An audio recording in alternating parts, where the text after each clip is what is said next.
우리의 마음이 눌릴 때, 그런 제목의 말씀을 정해 보았습니다. 보통 낙심한다 이런 표현을 쓰는데 히브리어로는 티시토하이라는 단어예요. 낙심한다는 말은 짓눌린다, 몸을 구부린다, 엎드려진다, 그런 말이에요. 이 동사는 히브리어에 히트파엘형이 있는데 죄기적 용법이에요. 자기가 자기에게 그렇게 한다는 의미인데, 영어에 셀프를 넣는 그런 단어와도 비슷한 의미가 히브리어에 있습니다.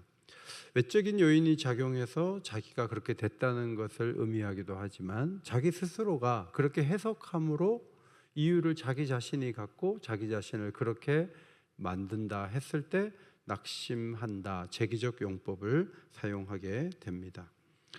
내면의 생명력이 사라지면 자신을 지탱할 힘이 없어지게 되는데, 우울감이 강한 사람만 낙심하는 것이 아니라 예상 밖의 문제가 계속 반복되다 보면 자기 힘만으로는 일어서기가 참 어려워지는데, 그때 어떻게 해야 될지 성경 몇 곳을 보면서 오늘 배우고자 합니다. 먼저 우리가 읽은 민수기 7장 말씀을 보면 레위 자손이 세 부류거든요. 따라합시다. 게르손 자손, 무라리 자손, 고핫 자손, 이렇게 세 부류가 있는데, 하나님께서 이렇게 소를 받으시고 수레를 받으신 다음에 이제 성막을 옮길 때 필요한 소와 수레를 배당을 해 주셨는데, 게르손 자손에게는 수레들과 소 4마리를 주셨어요. 그리고 무라리 자손에게는 수레 4과 소 8마리를 주셨어요. 그런데 오늘 우리가 읽은 말씀 고핫 자손에게는 한 마리도 안 줬어요. 여러분, 이거 좀 불공평해 보이지 않습니까? 어떤 자손은 소를 8마리나 받는데 고핫 자손은 한 마리도 안 줬어요.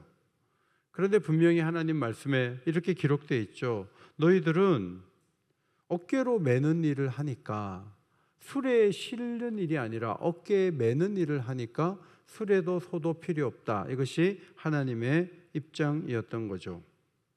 게르손 자손도 우울해질 수 있죠. 무라리 자손은 2배를 주셨는데 우리는 왜 수레 2밖에 안 줍니까? 우리는 왜 소 4마리밖에 안 줍니까? 왜 차별합니까, 하나님? 이렇게 게르손 자손이 하나님께 물을 수 있어요. 무라리 자손은 우리는 제일 많이 받았다, 우리를 하나님이 제일 사랑하신다, 그렇게 말할 수도 있고, 고핫 자손은 왜 수레 하나도 안 주십니까? 왜 소 1마리 안 주십니까? 우울해질 수가 있는 거죠. 왜 우리는 빈손으로 일해야 되죠? 이렇게 나올 수가 있어요. 그런데 하나님은 직무를 보신 거예요. 직무가 많이 날라야 되고 무거운 것들을 날라야 되는 자손에게는 수레를 많이 배당하시고 소도 많이 배당하시지만, 주로 법궤와 같이 어깨에 메어야 될 일들을 해야 될 자손에게는 아예 소도 수레도 필요가 없다, 이렇게 말씀을 해 주신 거죠. 우리의 불행한 마음이 여러 가지로 우리 속에서 작동하는데, 그 중에 하나가 비교의식이에요. 따라합시다. 비교의식. 모두가 어려우면 나도 어려우니까 상관이 없어요. 스리랑카 같은 나라 사람들은 굉장히 우울감이 별로 없죠. 모두가 어려우니까 잘 못 사는 거 가지고 우울해지지 않아요. 그런데 몇 사람은 잘 사는데 몇 사람은 못 살게 되면 비교하다 보니까 상당히 의욕이 떨어지고 힘들게 되는 것이죠. 왜 나는 이런 상태에 놓여 있어야 되지? 그런 질문을 하게 돼요. 노진주 목사님처럼 소아마비로 고생을 하시면서 이 소아마비를 고쳐달라고 하나님 앞에 계속 매달리는데 안 고쳐주시면 굉장히 마음속에 힘든 일들이 작동하게 되는 거죠. 신앙생활을 할 때 다른 사람하고 나도 똑같이 돼야 된다라고 생각하면서 우리는 점점 더 어려운 가운데로 떨어질 수가 있는 거예요. 고핫 자손이 자, 레위인 다 모여 했는데 안 나오는 거예요. 예를 들어 왜 안 나오냐? 아파서 안 나온다, 힘들어서 안 나온다, 조금 있으면 괜찮아질 거다. 근데 알고 보면 소하고 수레를 안 줘서 안 나왔다면 이것은 보통 심각한 문제가 아닌 것이죠. 그러나 하나님이 차별하신 것이 아니라 하나님께서 직무에 따라 필요한 것을 주셨다는 것으로 우리는 읽어내면서 우리 자신도 하나님이 불공평하다 이렇게 말하지 않는 것이 중요해요. 고린도 교회의 경우에 방언과 병고침, 여러 가지 은사 이런 것들을 받은 사람들이 우열을 막 정하면서 내가 더 중요한 걸 받았어, 너는 열등해, 이렇게 하면서 교회가 굉장히 어려워졌어요. 사도께서 가르치시기를 몸을 세우는데 유용한 역할을 하나님께 맡겨주신 것은 우리 몸의 지체의 원리와 같은 것이다. 누구는 보게 하셨고 누구는 냄새 맡게 하셨고 누구는 듣게 하신 것이지 누가 더 위에 있다고 말할 수 없다라고 가르쳤어요. 그런데 고린도전서 12장 16절에 보면 키가 이렇게 말했다는 거예요. 나는 눈이 아니니까 몸에 붙지 아니한 거야. 내가 뭐 눈도 아닌데 뭐 귀가 뭐 하는 일이 있나? 눈이 중요하지. 이러면서 자기 자신의 정체성에 대해서 도무지 가치와 의미 부여를 하지 않는다면 이것은 대단히 잘못된 정체성이다, 그런 말씀이에요. 눈도 있어야 되고 귀도 있어야 되고 냄새 맡는 코도 있어야 된다. 온몸이 다 코라면, 온몸이 다 눈이라면 괴물이 되지 않겠습니까? 놀라운 것은 그것을 우리가 정하지 못한다는 거예요. 18절에 하나님이 그 원하시는 대로 지체를 각각 몸에 두셨다. 하나님이 그렇게 하셨다. 게르손 자손이 수레 넷을 가지고, 수레 둘을 가지고, 소 네 마리를 가지고 짐을 옮기는 것을 하나님이 그렇게 하게 하신 것이고, 고앗 자손에게 아무것도 주지 않은 것도 하나님이 그렇게 하신 거니까 그냥 편하게 받아들이면 되는데, 그걸 못 받아들여 가지고 서로 간에 말을 하고 왜 너는 그러냐 하고 이렇게 하는 것은, 그것은 온당하지 않은 모습이에요. 여러분, 기도할 때 굉장히 중요한 게 뭐냐면 감사하는 거예요. 감사가 뭐냐면 하나님이 내 형편에 주신 것들을 수용하고 인정한다는 얘기예요. 감사는 뭘 고쳐달라는 게 아니잖아요. 감사는 이미 받은 것에 대한 고백이에요. 그 말은 주어진 것을 감사하는 거예요. 하나님, 게르손 자손, 므라리 자손은 소 키우느라 고생하고 술에 바퀴 빠져갖고 맨날 저렇게 고생하는데 우리는 그냥 어깨로 매는 일 맡겨주셔서 감사해요. 우리는 괜찮아요. 뭐 술이 없어도 소 없어도 어깨 튼튼하게 해서 하나님 지게 하셨으니까 하나님의 은혜인 줄 알고 감사해요 하고 자신들에게 주어진 것에 대한 자긍심을 가지고 기뻐하는 것이 매우 중요한 거죠. 저희 노회에 한 200~300명밖에 안 모이는 목사님 계세요. 그런데 제자들이 다 커가지고 교회 재정도 보고 일도 하고 이렇게 하는 거예요. 근데 이 제자들이 커가지고 막 삼성도 들어가고 LG도 들어가고 해갖고, 아 목사님, 뭐 우리가 삼성 들어가서 LG 들어가서 이런 사랑과 대우와 존귀함을 받는데 목사님 우리가 귀하게 해드려야죠 하고 그냥 목사님을 얼마나 위하는지 몰라요. 제자 훈련을 해가지고 성공한 케이스인데, 교인이 막 1000명이 넘는 것도 아니에요. 한 200~300명밖에 안 되는데 우리 노회에 이렇게 모여서 목회 얘기를 하다 보면 그분이 수가 많아서가 아니라 행복한 교회를 이루고 있으니까 모든 목사님, 2000명 되는 교회 목사님이 그 목사님 부러워해요. 그 목사님이 큰 목회를 해서가 아니에요. 그 목사님 교회는 서로 위하고 사랑하고 이것이 체질화돼 가지고 굉장히 행복한 분위기를 잘 마련하면서 교회가 형성되어 있으니까, 그 얘기를 들으면 그렇지 않은 교회 목사님들은 야, 상당히 대단한 목회를 하고 있다, 그렇게 얘기를 하는 거죠. 골로새서 4장 2절에 기도를 계속하고 기도의 감사함으로 깨어 있으라. 기도를 끊지 말고 계속하는 거 중요해요. 중단하면 어려워요. 정필도 목사님께서 60대 되신 담임 목사님을 뵙고 있었는데 50대 때 기도 열심히 하다가 60대부터 기도를 안 하는데 교회가 막 어려워지는 걸 봤대요. 그래서 목사님은 은퇴할 때까지 기도의 시간 줄이지 않고 기도의 중요성 줄이지 않고 계속 기도하겠다 하시고 은퇴할 때까지 정말 열심히 기도하셨어요. 기도를 중단하는 것은 어리석은 거예요. 전에 기도했으니까 그 힘으로 10년 버티겠다, 천만의 말씀이에요. 기도를 중단하면 대가를 치러요. 정말 어려워질 수 있어요. 그래서 기도를 계속하는 게 중요해요. 골로새 4장 2절 다시 띄워주세요. 기도를 계속하고 그 다음에 기도에 감사함으로 깨어있으라. 기도에 감사함으로 깨어있다는 말은 기도할 때 하나님이 내게 주신 어떤 상황에 대해서 불편해하지 않는 거예요. 기뻐하는 거예요. 여러분, 여성들이 하나님 저 여자로 태어난 거 감사해요 이렇게 하면서 생활하는 거하고 기도할 때마다 왜 여자로 태어났어요? 난 너무 힘들어요. 난 남자로 태어나고 싶었는데, 계속 그렇게 얘기하면 정말 어려워지잖아요. 우리가 힘들고 어려운 일들이 있지만 대한민국 국민이 된 것을 감사할 수도 있는 거예요. 꼭 이민을 떠나고 멀리 가서 잘 살 것처럼 생각하지만 그것이 온전치 않은 거예요. 세상에 많은 교회가 있지만 옥인교회를 섬기고 있는 것에 대해서 감사하고, 내게 직분을 주신 것도 감사하고, 감사함으로 감사하다 보면 깨어나는 것이고 깨어있는 사람이 감사할 수 있는 거예요. 그런데 예를 들어 그렇게 하진 않았지만 고아자손이 왜 맨날 우리는 어깨로 매야 돼요? 왜 우리는 술에 안 줬어요? 이렇게 불평하는 마음으로 있다면 그것은 깨어있는 모습이 아닐 수 있는 거죠. 공평의 문제, 우열의 문제로 풀어가는 것보다는 하나님이 우리에게 주신 직무에 대해 감사하는 태도가 중요해요. 골로새서 4장 2절에 그렇게 말씀하고 시편 116편 12절 같이 한번 읽을까요? 시작. 내게 주신 모든 은혜를 내가 여호와께 무엇으로 보답할까? 자, 감사 기도를 하다 보면 은혜에 보답하고 싶은 마음이 들어서 하나님 제가 뭘 하면 좋을까요? 하나님께서 기도 중에 내게 가르쳐줘요. 그러면 내가 그걸 해봐요. 그런데 그것이 내 지혜에서 나온 것이 아니고 하나님이 시켜서 한 일을 순종하면 하나님은 반드시 보상하세요. 하나님은 놀라운 일을 이루세요.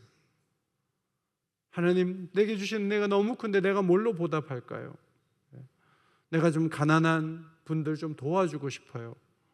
제가 그렇게 하고 싶은데 이것이 저의 교만으로 비치지 않도록 조용히 누군가를 섬기고 사랑할 수 있도록 제게 힘을 주세요. 제가 식사를 나누겠습니다. 제가 작은 것을 나누겠습니다.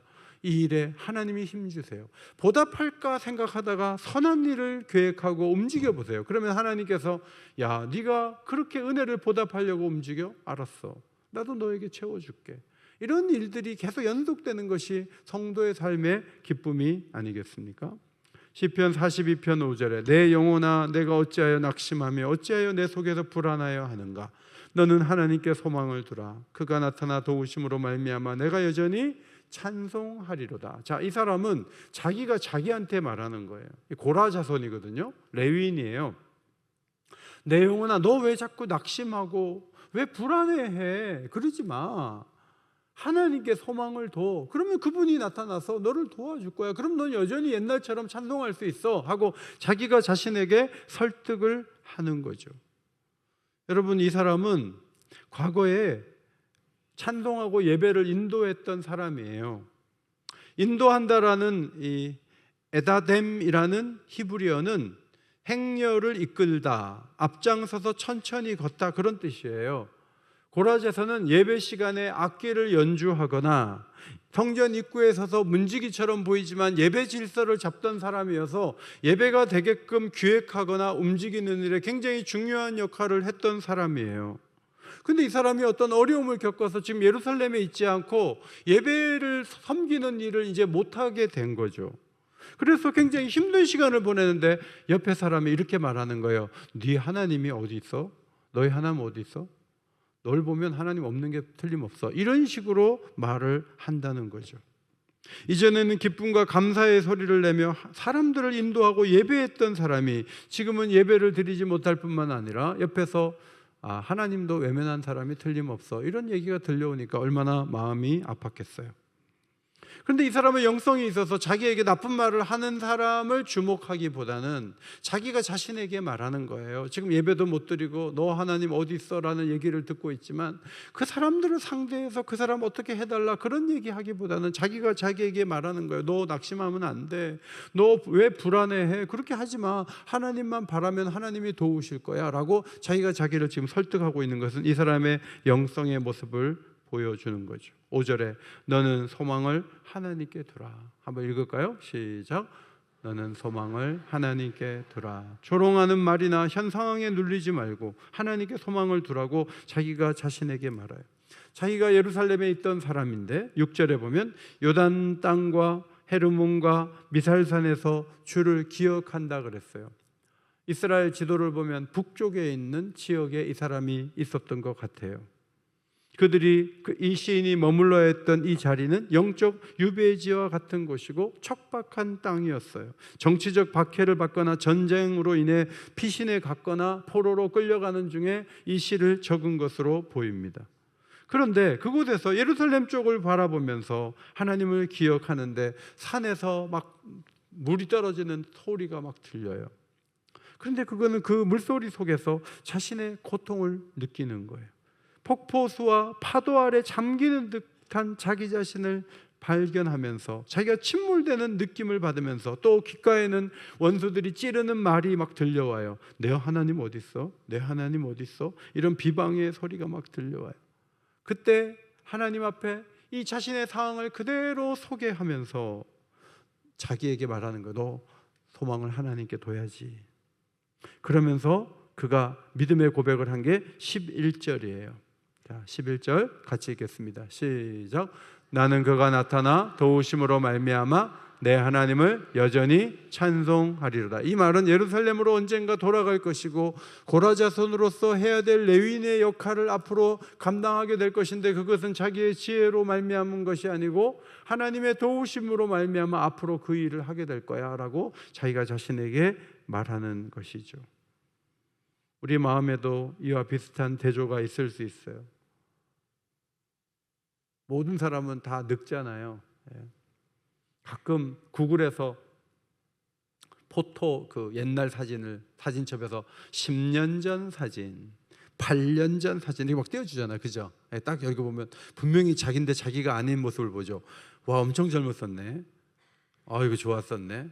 지금은 보니까 그때보다 훨씬 안 좋아요. 화장을 2mm 더 깊이 해야 돼요. 그래야 옛날 얼굴이 나오는 거예요. 그러니까 옛날하고 지금하고 막 비교하면서 힘들어 할 수가 있는 거죠. 옛날에 잘 나갔을 때가 있어요. 저도 여기 새벽기도 300명이 막 와가지고 같이 예배했던 때가 있었어요. 그때를 기억하고 지금을 기억하면 이 대조하고 비교해 보면 너무 적은데 오늘 또 5월 1일이라 쉬는 날이라 많은 사람들이 어디로 가버렸죠. 더 적은데 그라운드를 누비다가 발이 부러져 갖고 몇 달 동안 환자가 돼서 병원에 있으면서 축구 선수도 한 석 달 공안 차면요 근육이 다 빠져요. 그러면 자기가 골 넣고 우승했고 막 그거 기억하면서 자기는 지금 근육이 다 빠져가지고 앞으로 축구를 계속 할지 못할지도 모르면 얼마나 비관적으로 가겠어요. 마치 그와 같은 상황에서 이 시가 쓰여진 거죠. 복음주의 전도자 빌 그레엄 목사님이 1949년 로스앤젤레스 전도대회에서 시작으로 전국적으로 이렇게 세계적으로 유명한 분이 되셨어요. 1954년 런던 대회, 1957년 뉴욕 메디슨 스퀘어 가든 대회를 통해서 국제적인 영향력을 발휘하기 시작했어요. 이분이 100살까지 살았잖아요. 1960년대, 70년대 라디오, TV, 잡지의 모든 매체를 동원해서 유명해지면서 1973년에 여의도 전도 집회 엑스폴로 73 여러분 많이 모인 날 100만 명 모였어요. 우리나라 사람들이 5일 동안 모였는데 300만 명이 동원이 됐어요. 빌리 그레엄 목사님도 100만 명 모인 집회는 서울 집회가 유일하다 그래요. 1980년대 90년대는 소련하고 북한을 찾아 들어갔어요. 종교적 장벽을 넘는 행보를 보였고 1990년대 초반에 인공위성으로 생중계해서 온 세계 가운데 빌리 그레엄 목사님의 설교를 듣는 수억 명이 메시지를 받는 놀라운 일이 있었어요. 그런데 1995년 토론토 전도대회를 하기 직전에 이분이 쓰러졌어요. 파킨슨병, 전립선암, 여러 가지 골절 등의 고통을 받으면서 집회 수가 급격히 줄어들다가 87세 2005년 뉴욕 전도대회를 마지막으로 대규모 전도 집회가 끝나버렸어요. 2007년에 89세 때 아내 루스 그레엄과 사별하게 되었습니다. 그리고 100세가 돼서 세상을 떠났어요. 여러분, 일평생 잘 나가는 길만 가는 사람이 있나요? 누군가, 우리는 모두 다 언젠가 꺾여요. 평생 승승장구한 사람은 한 사람도 없어요. 이 시인은 시인은 안 됐다. 42편 시인은 무슨 어려운 일이 있었나 보지, 남의 일처럼 보지만 이것이 우리 상황이 될 가능성이 누구에게나 있다는 거예요. 그때 자기 자신을 불안해하고 낙심하는 가운데로 그냥 내밀면 안 된다는 거예요. 아가서 5장 6절에 내가 내 사랑하는 자를 위하여 문을 열었으나 그는 벌써 물러갔네. 그가 말할 때 내 혼이 나갔구나. 내가 그를 찾아도 못 만났고 불러도 응답이 없었노라. 여러분, 밖에는 신랑이 있어요. 근데 사랑하는 자를 왜 문을 열었는데 벌써 없어졌어요. 그래갖고 막 찾아도 못 찾겠고 막 신랑 어디 있냐고 소리 지르는데 안 보여요. 신랑이 잘못된 것 같아요. 그런데 아가서 5장을 잘 보면 신랑이 사라진 것은 이유가 있었던 거예요. 사실 1절을 보면은 풍성한 향재료와 꿀과 포도주와 우유를 마시며 만족한 혼인잔치의 모습을 볼 수가 있거든요. 그런데 1절과 2절 사이에 시간이 많이 흘러서 낮에는 결혼을 했는데 2절은 밤의 모습이 형성되어 있는데 1절과 2절 사이에 시간적 공백이 있다고 보는 거예요. 권태기는 아닌데 신랑이 문 밖에 서 있고 신부가 잠을 자고 있었던 것 같아요. 그런데 신랑이 막 밖에서 문을 두드리고 있는데 움직이지 않는 거예요. 신랑이 이렇게 말했어요. 나의 누이, 나의 사랑, 나의 비둘기, 나의 완전한 자야, 문을 열어다오. 내 머리에는 이슬이, 내 머리털에는 밤이슬이 가득하도다. 여러분, 팔레스타인 지역은 밤이 춥거든요. 약간 이슬이 오는 게 아니라 흠뻑 내려요. 그러면 옷이 다 젖는다고요. 밖에서 계속 문 두드렸는데 신부가 문을 안 열어준 거예요. 왜 안 열어줬을까요? 신부가 3절에 이유가 나오는데 지금 옷을 벗어 자고 있는데 발을 씻었는데 내가 어떻게 다시 또 일어나서 문을 열어줘, 이러고 있었어요. 그래갖고 신부가 지금 문을 열어주지 않는 거예요. 옷을 다시 입는다는 건 다시 활동 상태로 돌아간다는 걸 말은, 내가 지금 잠들려고 하는 요 사이인데 막 문 자꾸 두드리니까 귀찮은 거예요. 안 열어줘요. 발을 씻었다는 것은 그 먼지난 발을 다 씻었는데 또 신발을 신으면 발이 더러워지잖아요. 그러니까 그 단순한 이유 때문에 신랑에게 문을 안 열어주는 거예요.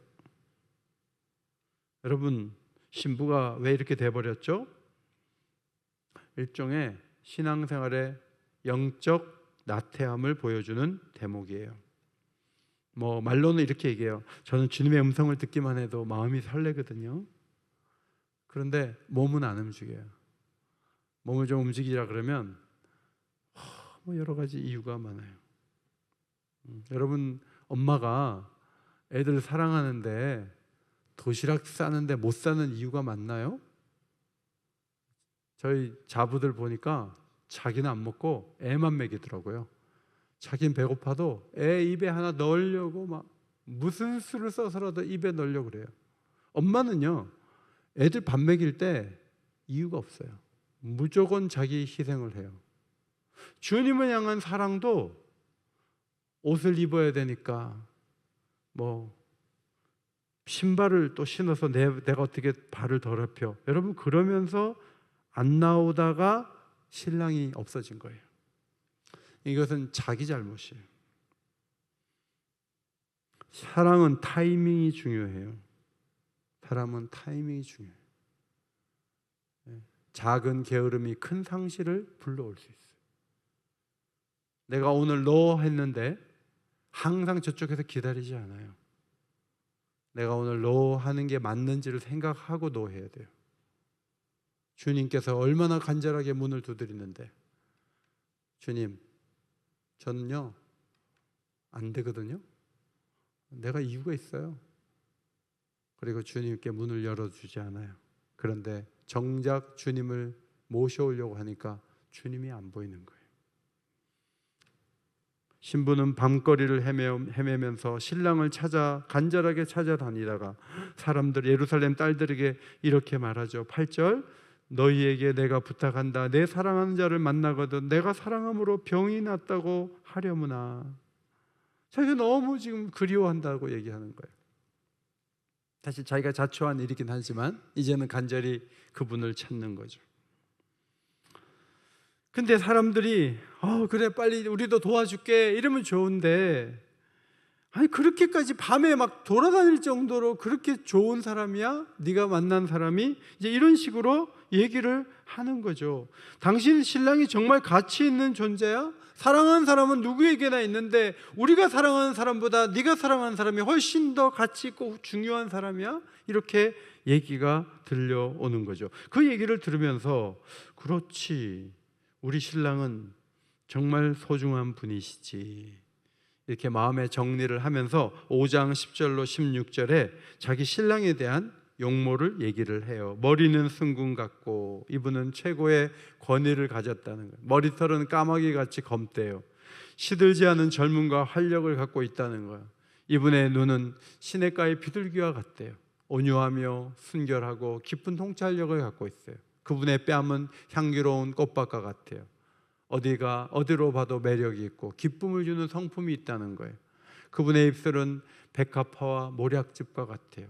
은혜롭고 달콤한 말씀이 그분의 입술에서 쏟아져요. 그분의 손은 황옥 물린 황금 귀와 같아요. 그분은 놀라운 통치권을 행사하는 왕이에요.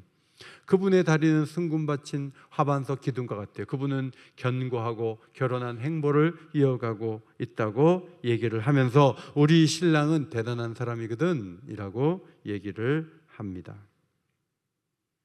이 여인은 자신의 신랑을 자신이 사랑하면서 정말 자신의 친구와 같이 인격적 우정을 나눌 만한 좋은 분이라는 것을 얘기하면서 신랑의 부재가 오히려 신랑의 가치가 무엇인지를 설명하는 계기를 삼는 것을 보게 돼요. 일반적으로 낙심할 때 두 가지 질문을 하잖아요. 첫째로 하나님 왜 그렇게 하셨어요? 하나님에 대한 원망. 두 번째, 왜 사람들이 나한테 근거 없는 말을 해요? 난 억울해요. 이런 얘기를 보통 해요. 그렇게 하면 점점 수렁에 빠지는 거예요. 고라자손이나 또 아가서에 나타난 술람미 여인이나 자신을 돕고 자신을 사랑하는 그분에 대한 더 열망과 깊은 묵상을 가지고 그분을 찾으려고 하는 것, 이것이 매우 중요한 모습이에요. 기도 시간은요, 하나님을 찾는 시간이에요. 여러분 기도에 하나님을 찾으려고 하는 열망이 있어야 돼요. 아무리 기도의 자리에 와서 오래 앉아 있어도요, 미지근하게 앉았다 가는 분들이 너무 많아요. 그분들은 내가 보통 보기에는 문을 열어주지 않는 신부 같은 사람들이에요. 굳이 소리 내면서까지 그분을 찾으려고 하지 않아요. 그거는 마음이 배부른 거예요. 성경에 나타난 위대한 하나님을 높이고 감사하고 기다리면서 우리 마음속이 꺾여져 있는 이것들을 이렇게 세워야 돼요. 기도 시간에 그 작업을 하지 않으면 기도 하나 많아요. 기도하다가 여러분의 엎어진 마음들이 서서히 일어서게 되는 역사가 있게 되기를 주의 이름으로 축원합니다. 히브리서 5장 7절 앞에 보시고 읽겠습니다. 시작. 그는 육체에 계실 때 자기를 죽음에서 능히 구원하실 이에게 심한 통곡과 눈물로 간구와 소원을 올렸고 그의 경건하심으로 말미암아 들으심을 얻었느니라. 예수님은 신성을 갖고 계시지만 우리와 같은 인성을 갖고 오셔서 십자가를 지시기 전에 겟세마네 동산에서 많이 우시면서 기도했대요.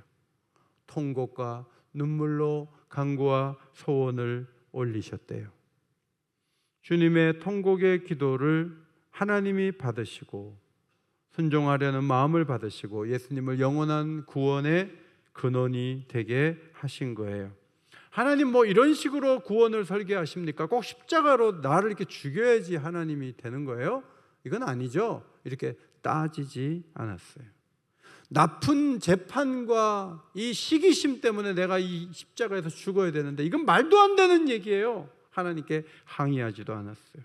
그분은 오로지 심한 통곡과 눈물로 하나님 앞에 나아가며 자신의 그 낙심하고 불안한 마음을 하나님께 맡기며 소망의 하나님이 자신의 마음을 붙들어 주시고 발걸음을 붙잡아 주셔서 십자가로 나아갈 수 있는 힘을 공급받고 그분은 의연하게 십자가를 지셨고 모든 사람의 주가 되신 거예요.